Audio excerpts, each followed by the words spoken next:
680 AD Karbala کا تپتا ہوا ریگستان اور اس ریگستان پر کھڑا ایک شخص تنہا سوچ رہا ہے کہ وہ اسلام جس کے لیے ان کے نانا نے زندگی بھر جد و جہد کی، وہ مسلمان جس کے لیے ان کے نانا نے زندگی بھر دعائیں کی، آج ان کے جانے کے صرف 50 سال بعد ہی اس اسلام کے لیے تنہا حسین کھڑے ہیں۔ وہ حسین جن کے لیے حضرت محمد صلی اللہ علیہ وآلہ وسلم نے خود فرمایا کہ حسن اور حسین جنت کے نوجوانوں کے لیڈرز ہیں، اور وہی لیڈر جب کربلا کے میدان میں آتا ہے تو ساتھ میں صرف 72 مسلمان کھڑے ہیں، اور ان کے اگینسٹ ہزاروں کی تعداد میں مسلمان جو امام حسین کو قتل کرنے کے لیے آئے ہیں۔ وہ مسلمان جو نماز بھی پڑھتے تھے، روزے بھی رکھتے تھے، قرآن بھی پڑھتے تھے، حج بھی کرنا چاہتے تھے، زکوٰۃ بھی دیتے تھے، کیوں؟ تاکہ وہ جنت میں جا سکیں، اس جنت میں جس کے نوجوانوں کے لیڈر امام حسین ہیں اور امام حسین کو قتل کرنے کے لیے آئے ہیں۔ یعنی کہ جس حسین پر نماز میں درود پڑھتے ہیں اسی کو قتل کرنے کے لیے آئے ہیں۔ امام شافعی فرماتے ہیں کہ کتنی عجیب بات ہے، جس نبی کا کلمہ پڑھتے ہو اسی کے بچوں کو قتل کر ڈالا۔ فرینڈز، یزید نے امام حسین کو کمپرومائز کروانے کے لیے بہت سارے آفرز دیے، دولت کا آفر دیا، پاور کا آفر دیا، ہر طرح کے آفرز دیے، مگر امام حسین نے ظالم کو تسلیم نہ کیا، ظلم پر مبنی ایک نظام کو بالکل تسلیم نہ کیا، ایسا نظام جو اسلام کے نظام کے پیرللی کھڑا کر دیا گیا۔ یہاں تک کہ یزیدیوں نے ایک ایک کر کر حسین کے بچوں کو قتل کر ڈالا، حسین کے بھائیوں کو قتل کر ڈالا، بھانجوں اور بھتیجوں کو قتل کر ڈالا، مگر حسین نے گھٹنے نہیں ٹیکے، یہاں تک کہ حسین کے سارے ساتھی شہید ہو گئے۔ حسین نے کمپرومائز نہیں کیا۔ اس کے علاوہ یزیدیوں نے جو امام حسین کی بیویاں، بچیاں، بہنیں تھیں، ان کی سیکیورٹی کی تھریٹ بھی دی، اور امام حسین اس بات کو بخوبی جانتے تھے کہ ان کے بعد ان کی بچیوں کے ساتھ، ان کی بہنوں کے ساتھ کیا کیا جائے گا، مگر حسین نے پھر بھی گھٹنے نہیں ٹیکے تاکہ وہ آنے والی جنریشنز کو یہ سبق دے سکیں کہ نو میٹر ظلم کتنا ہی عظیم ہو، کتنا ہی بڑا ہو، کتنا ہی طاقتور ہو، کتنا ہی کروئل ہو، آپ نے ظلم کے خلاف گھٹنے نہیں ٹیکنے۔ کیا ہوگا؟ جو قربانی حسین نے دی وہ قربانی تو کوئی نہیں دے سکے گا نا۔ امیجن کریں کہ اگر کربلا کے میدان میں امام حسین نے یزید کو بیعت دے دی ہوتی، کمپرومائز یزید کی ٹائرنٹ حکومت سے کر لیا ہوتا، تو آج کیا حال ہوتا؟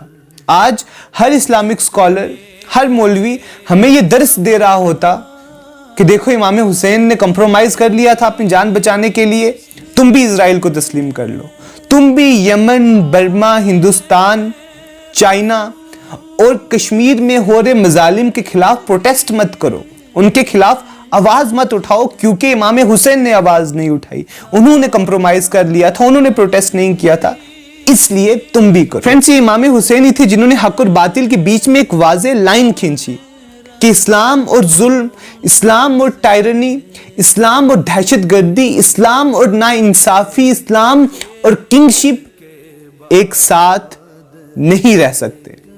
اور یہ کتنی عجیب بات ہے کہ 1400 سال پہلے امام حسین نے کربلا کے ریگستان میں، جو کہ جنگل سے گھرا ہوا تھا، اپنی قربانی پیش کی، اور آج 1، 2، 3 یا 4 نہیں بلکہ 14 صدیاں بعد بھی میں کربلا سے اتنا دور جموں کشمیر کی ایک پہاڑی پر بیٹھ کر امام حسین کو یاد کر رہا ہوں، اور یہی دنیا کے کونے کونے میں کیا جا رہا ہے۔ یہ کتنی عجیب بات ہے۔ وہ حل من ناصر ینصرنا کی صدا کہ ہے کوئی جو اللہ کے لیے ہماری نصرت کو آئے، ہماری مدد کو آئے، کا جواب دنیا کے کونے کونے سے آ رہا ہے کہ لبیک یا حسین ہم حاضر ہیں۔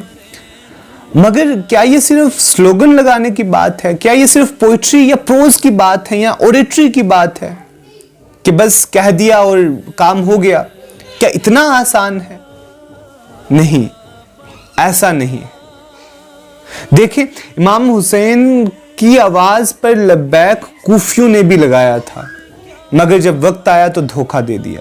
کہیں ہمارا لبیک کوفیوں والا لبیک تو نہیں ہے، کیونکہ جب ہم الیجنس دیتے ہیں تو اس کا مطلب یہ ہے آج کے بعد کسی کے ساتھ ہم بے ایمانی نہیں کریں گے، کسی کو دھوکہ نہیں دیں گے، کسی کے ساتھ ناانصافی نہیں کریں گے، کسی کا حق نہیں کھائیں گے، کرپشن نہیں کریں گے، سود نہیں کھائیں گے۔ اور جب بات حق اور باطل میں فرق کرنے کی آئے گی تو ہم ہر ظلم کے خلاف کھڑے ہوں گے، وہ چاہے جتنا بھی طاقتور ہو، اور ہر مظلوم کے ساتھ کھڑے ہوں، چاہے اس کا مذہب کچھ بھی ہو، چاہے اس کا دین، اس کا فلسفہ، اس کی آئیڈیولوجی، اس کی کاسٹ، اس کا ریجن، اس کا نیشن کوئی بھی ہو، ہم ہر مظلوم کے ساتھ کھڑے ہوں گے۔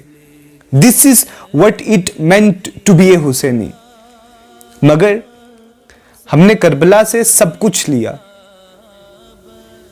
سوائے امام حسین رضی اللہ تعالیٰ عنہ کے مقصد کے، پرپس کے۔ ڈاکٹر علی شریعتی فرماتے ہیں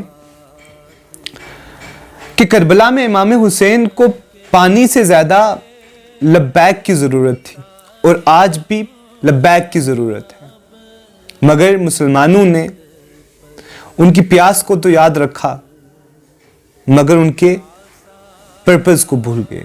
فرینڈز، ان الفاظ کے ساتھ میں آپ سے اجازت چاہوں گا، اس امید کے ساتھ کہ آپ اس پر غور و فکر کریں، ہم سب اس پر غور و فکر کریں، اور ذرا سوچیں تو کہ کیا یہ ممکن تھا کہ جس قوم کی تاریخ میں کربلا جیسا عظیم واقعہ موجود ہو، وہ قوم ظالم ہو سکتی تھی؟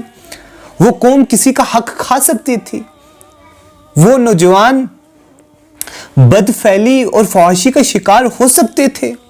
وہ قوم جس کے پاس حسین اور زینب جیسی عظیم شخصیات موجود ہوں اور ان کی قربانی کا فلسفہ موجود ہو، وہ قوم زوال کی اس سطح پر آ سکتی تھی؟ ان کا اخلاقی معیار اس سطح پر آ سکتا تھا، اس لیول کا گر سکتا تھا؟ شاید نہیں۔ اگر ہم نے حسین کی موومنٹ کے مقصد کو سمجھا ہوتا اور اس مقصد کو اپنی زندگی کا مقصد بنایا ہوتا تو ہرگز ایسا نہ ہوتا۔ مگر ہم نے تو کربلا کو صرف ایک رواج اور ایک رسم کے طور پر یاد کرنا شروع کر دیا ہے کہ 10 دن آئیں گے اور ہم بس رسمی طریقوں پر عمل کرتے رہیں گے وداؤٹ نوئنگ کہ امام حسین کا مقصد کیا تھا۔ تو پھر یہی ہوگا جو ہو رہا ہے، پھر ہم فرقہ پرست بھی ہوں گے، ظالم بھی ہوں گے، دہشت گرد بھی ہوں گے، اور دوسروں پر ظلم بھی ڈھائیں گے، ان کا حق بھی کھائیں گے، کیونکہ ہم نے حسین کو تو سمجھا ہی نہیں، بس رسموں میں الجھ کر رہ گئے۔ بات تھوڑی غمگین اور اداسی والی ہے، مگر سچ ہے کہ قافلہ حجاز میں ایک حسین بھی نہیں۔ بہت شکریہ۔